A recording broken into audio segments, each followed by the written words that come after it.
धाकड़ खबर बेखौफजुमा बेबाक अंदाज। धाकड़ खबर में आपका स्वागत है। मैं आपके साथ हूं अकरम रईस खान। 50-52 दिन हो चुके हैं मुसलसल सड़कों पर वो तस्वीरें दिखाई दे रही हैं जब प्रवासी मजदूर, प्रवासी वर्ड वैसे इस्तेमाल नहीं किया जाना चाहिए, लेकिन प्रवासी वर्ड पूरा मीडिया इस्तेमाल कर रहा है तो हम लोग भी इस्तेमाल कर रहे हैं। प्रवासी मजदूर सड़कों पर दिखाई दे रहा है। कभी वो ट्रक से कुचल जाता है, कभी टेम्पो से कुचल जाता है, कभी टेम्पो पलट जाता है तो मर जाता है, कभी उसके ऊपर ट्रेन चढ़ जाती है। लेकिन सरकारें इतनी बेहिस और संवेदनहीन बनी हुई हैं कि वो इसको तब बता रही हैं। प्रधानमंत्री नरेंद्र मोदी ने कहा है कि मजदूर जो है कोरोना की जो लड़ाई चल रही है उसके लिए तप कर रहे हैं। लेकिन क्या ये वाकई में तप है? और क्या इनको सिर्फ मौत कहना चाहिए या इनको हत्या करार दिया जाना चाहिए? ये हत्या वाली बात कहां से उभर रही है? वो इसलिए उभरी है, किसान नेता हैं, अपनी बेबाकी के लिए जाने जाते हैं। नाम है मनबीर तेवतिया। भट्टा बारसोला आप लोगों को याद होगा, उन्हीं की वजह से सुर्खियों में और इंटरनेशनल खबर बन गई। तो वो जुड़ रहे हैं धाकड़ खबर के साथ लाइव स्काइप पे, उनसे बात करेंगे। उन्होंने प्रधानमंत्री को एक पत्र लिखा है। आम मजदूरों की मौत को हत्या क्यों बता रहे हैं? ये बता रहे हैं कि ये जो कोरोना महामारी आई, कोरोना महामारी जब आई थी, जब देश में इसकी एंट्री हुई थी, उस समय माननीय प्रधानमंत्री जी का 23 तारीख को संबोधन हुआ था एक, जिसमें उन्होंने कहा था कि हम 18 दिन में महाभारत की लड़ाई जीते थे और 21 दिन में कोरोना की जंग जीत जाएंगे, सिर्फ आप 21 दिन मुझे दे दीजिए अपने। तो लोगों ने ये सोचा था कि हमारे भगवान मोदी जी बोल रहे हैं और वो 21 दिन में इस जंग को जीत जाएंगे। लोग जहां हैं वहां रहिए, लोग वहीं पर रहे। मैं पूछना चाहता हूं मोदी जी को कि प्रधानमंत्री जैसी कुर्सी पर बैठे हैं, 135 करोड़ लोगों का प्रतिनिधित्व करते हैं, क्या उन्हें इस महामारी का इतना भी अंदाजा नहीं था कि 21 दिन में हराई जा सकती या नहीं हराई जा सकती? और अगर नहीं अंदाजा था तो उन्हें इस कुर्सी पर बैठे रहने का कोई अधिकार नहीं है। उन्होंने, ये दैवीय आपदा नहीं हम पर, ये आपदा है गृह मंत्री और प्रधानमंत्री की दी हुई आपदा है। इनके अहंकार की आपदा है, इनके अविवेकपूर्ण निर्णय की आपदा है, इनके अपरिपक्व निर्णय की आपदा है। ये इस जो काम आज कर रहे हैं, अगर ये काम ये कह देते कि ये महामारी है, इससे सालों लड़ा जाएगा, 4-6 महीने जरूर लड़ा जाएगा, आप लोग अपने घर चले जाएं या जहां सुरक्षित समझे वहां चले जाएं, तो ये लोग अपने घर चले जाते। ये एक और इसलिए कहते हैं कि ये आपदा नहीं है, ये महामारी नहीं है, ये नरेंद्र मोदी और माननीय गृह मंत्री अमित शाह की सोची समझी रणनीति है, इसलिए ये हत्याएं हैं। दो चीजें आपकी बातों से जो निकलती हैं सर, क्योंकि आप शब्द इस्तेमाल कर रहे हैं महामारी। महामारी कोरोना को लेकर कहा गया है, पर मुझे लगता है आप जो मजदूर सड़क पे मर रहा है उसको महामारी कह रहे हैं। वो जो भूखा प्यासा भटक रहा है, घूम रहा है, गर्भवती महिला चल रही है, बच्चे को जन्म देके फिर 1 घंटे बाद चलना शुरू कर देती है, 160 किलोमीटर तक चलती है, या छोटे छोटे बच्चे मासूम चल रहे हैं भूखे प्यासे, उनके पास खाने पीने को नहीं है। दोनों चीजें क्लियर करें। महामारी आप उसको कोरोना को कह रहे हैं कि मजदूरों वाली स्थिति को कह रहे हैं? कहना ये चाहता हूं, जिस महामारी के भय से डराया गया, कोरोना के भय से, कि हम 18 दिन में इससे जंग जीत जाएंगे, मैं ये कहना चाहता हूं, क्या इस महामारी के बारे में कोई आकलन नहीं था क्या? और इस महामारी के भय से जो डराया गया, जो ये आर्थिक चीजें बंद कर दी गई, लोगों के रोजगार छिन गए, ये कोरोना की महामारी की वजह से नहीं, ये नरेंद्र मोदी जी और माननीय अमित शाह की द्वारा भेजी गई महामारी के द्वारा हुआ। जो आज औरत बच्चे पैदा कर रही है, 1 घंटे के अंदर फिर दोबारा चल रही है, बच्चे बैग पर लेटे जा रहे हैं सोते, एक महिला उसे, एक माँ खींच रही है उसे, पैरों में छाले पड़ गए हैं, लोग भूखे मर रहे हैं, ट्रेनों के आगे कट के मर रहे हैं।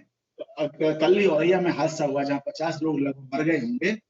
किसी के दिल में जरा सी भी दया नहीं है। सब योद्धा है ना, इसलिए नाम दिया योद्धा का, ताकि दया ना हो, हिंसा हो, क्रूरता हो मन में। आज पूरे भारत में हिंसा और क्रूरता घर कर गई है, क्योंकि सब योद्धा बने हुए। बीमारी है, बीमारी से लड़ते नहीं है, बीमारी से जूझते हैं। बीमारी से सेवक, जो सेवा करता है बीमारों की, उसे सेवक कहते हैं, तो योद्धा नहीं कहते हैं। इस देश में आज जो हालात हैं, ये माननीय नरेंद्र मोदी जी और माननीय अमित शाह द्वारा पैदा किए गए हालात हैं। गरीबों की कमर तोड़ दी गई है, गरीबों को मारना चाहते हैं ये, और जो लोग मर रहे हैं, इनका केस इन पर दर्ज होना चाहिए। और ये हत्या है, ये अकाल मृत्यु नहीं है, ये इन दोनों के द्वारा की गई देश के गरीब मजदूरों की हत्या है। किस इन्हें पर दर्ज होना मुक्ति चाहिए? पर कोई अधिकार नहीं। अगर जरा भी नैतिकता है, इन दोनों को इस्तीफा दे देना चाहिए तुरंत। अगर जरा भी राष्ट्रवाद है, जरा भी गंगा के पुत्र की जरा सा भी अंश मान्य मोदी जी में है, जो कहते हैं मैं गंगा ने बुलाया हूँ, और शिव भक्ति करते हैं, जाकर उत्तराखंड में कहते हैं मैं शिव का भक्त हूँ। इन लोगों में जरा सी भी अगर हिंदू मर्यादाओं का जरा सा भी लिहाज है तो तुरंत इन संस्कृतियों को ध्यान रखते हुए इस्तीफा दे देना चाहिए। राजा राम ने तो वो त्याग दिया था अपने पिता के कहने पर राजपाट। इन्होंने तो हजारों मजदूरों, गरीब मजदूरों, लाचारों की हत्याएं की हैं। इन्हें तुरंत इस्तीफा देना चाहिए, जरा भी संस्कृति इनके अंदर। चलिए, अगर मान लीजिए वो इस्तीफा नहीं देते तो आप कह रहे हैं उनके खिलाफ हत्या का केस दर्ज होना चाहिए, प्रधानमंत्री और गृह मंत्री के खिलाफ? इतनी बड़ी बात? इनके खिलाफ हत्या केस दर्ज होना चाहिए। ये हत्या की गई है इनकी नासमझी की वजह से। एक प्रधानमंत्री गलती करता है तो लाखों करोड़ों लोग उसको झेलते हैं। और बेशर्मी इतनी, इन्हें नींद कैसे आ जाती है रात में, मैं सोच कर परेशान हूं। इन्हें नींद कैसे आ जाती है दोनों को, कि जहां हजारों लोग पैदल चल रहे, छाले पड़ गए, मर गए हजारों लोग, और उन्हें एक पैसा नहीं दिया गया। उनकी अर्थी की कौन अजल मजल करेगा? उनके पुल कैसे चुके जाएंगे? उनकी अर्थियों के संस्कार कैसे होंगे? कैसे नींद आ जाती? क्या इनको डर नहीं लग रहा है इस भीड़ से, या ये भीड़ वोटर नहीं है? ये मैं समझना चाहता हूं। आप लंबा अनुभव रखते हैं राजनीति का। जी, भीड़ ये समझ रहे थे, जैसा इन्होंने नोटबंदी में किया, इन्होंने ये समझा था कि नोटबंदी में लोग मरते रहे लेकिन तुम्हें वोट मिली। अब की ये इनकी बहुत बड़ी भूल होगी। अब के नोटबंदी वाला प्रकरण नहीं है, अब के आदमी का प्रकरण है, अपने स्वयं से। तब तो नोटबंदी में लोग ये सोच रहे थे कि काला धन आएगा और मेरा पड़ोसी जो काला धन इकट्ठा करके मालदार हो गया, अब ये मेरे जैसा हो जाएगा, तब लोग यहां रुक गए थे। इस बार ऐसा नहीं है।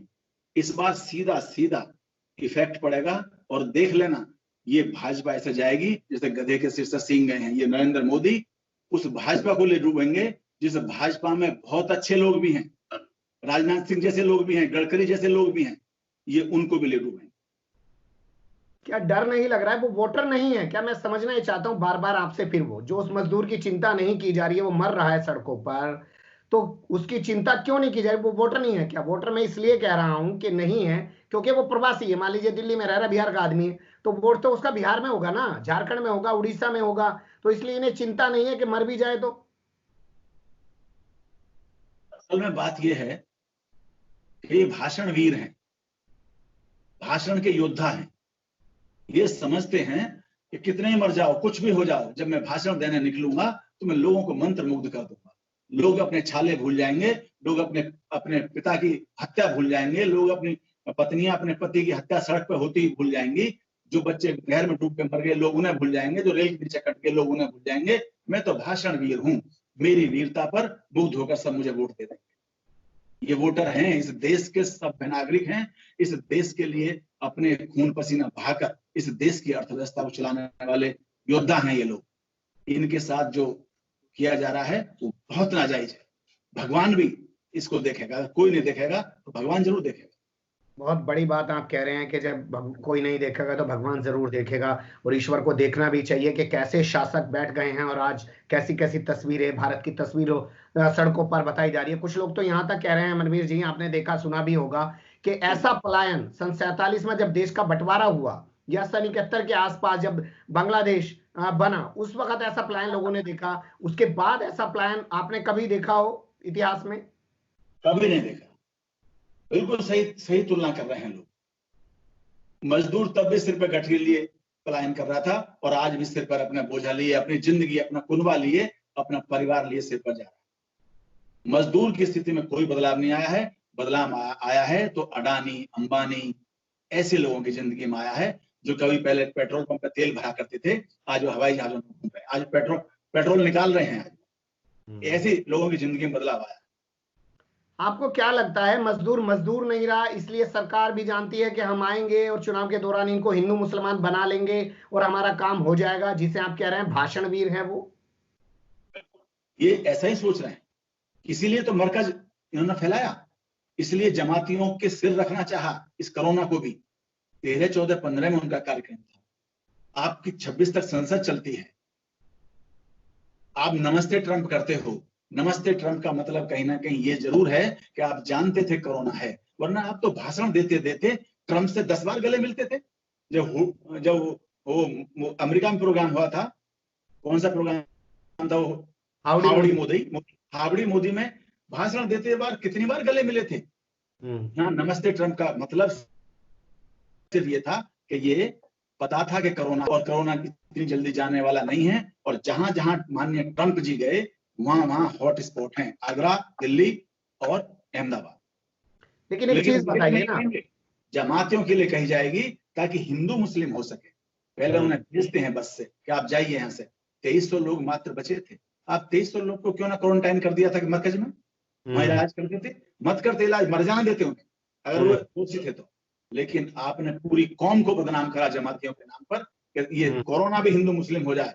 आज देहात में कहते हैं लोग, मैं रोज बात करता हूँ देहात में, लोग कहते हैं ये मुसलमान ही फैला रहे हैं। मेरी बहस होती है, उनसे पूछता हूँ मुसलमान कैसे फैला रहे हैं, कितने मुसलमान मरे हैं बताओ मुझे। अगर उनमें कोरोना है तो उनकी बिरादरी के उनके संप्रदाय के लोग मरेंगे नहीं मरेंगे, कितने मुसलमान मरे हैं। पर अखबार बताता है, मीडिया बताता है कि जमातियों ने इतने जमाती कोरोना संकट वो हैं फैलाने वाले। अखबार ये देता है, ये नहीं देता अखबार के कितने लोग जमाती मर गए इसमें और कितने हिंदू मर गए। और ये हिंदू, ये जो मजदूर जा रहा है, इसे प्रवासी कह रहे हैं, ये तो 99.9% हिंदू है।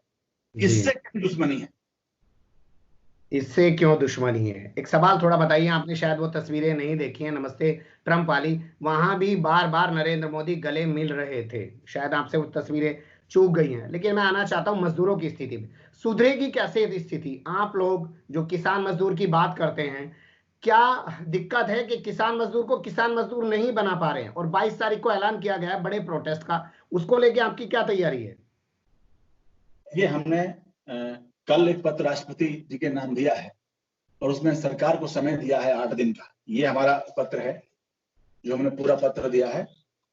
सरकार अगर इन मुद्दों पर हमारे संगठन से बात नहीं करती है तो हम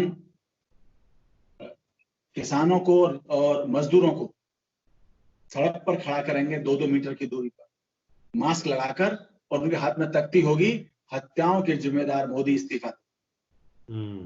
अब इस देश का भला तब हो सकता है जब इस देश से 2 लोग विदा हो जाएं। इस देश से 2 लोग इस कुर्सी को छोड़ दें, अमित शाह और नरेंद्र मोदी।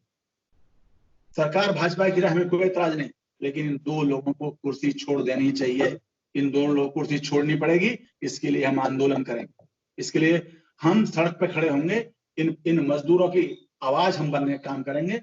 इन मजदूरों को ऐसे ही नहीं मरने देंगे। आंख में रोती है, रात को नींद नहीं आती, घर में बच्चे भी कहते हैं तुम्हें क्या हो गया है पापा, क्यों लड़ते हो हमेशा, चिड़चिड़े हो गए हैं। क्या करें? हम अपना कर्म करेंगे चाहे जो हो जाए। ये हमें गोली मरवा दें, जान से मरवा दें, वो इनका काम है, कर दें, लेकिन हम जब तक जिंदा हैं इन मजदूरों को ऐसे नहीं मरने देंगे।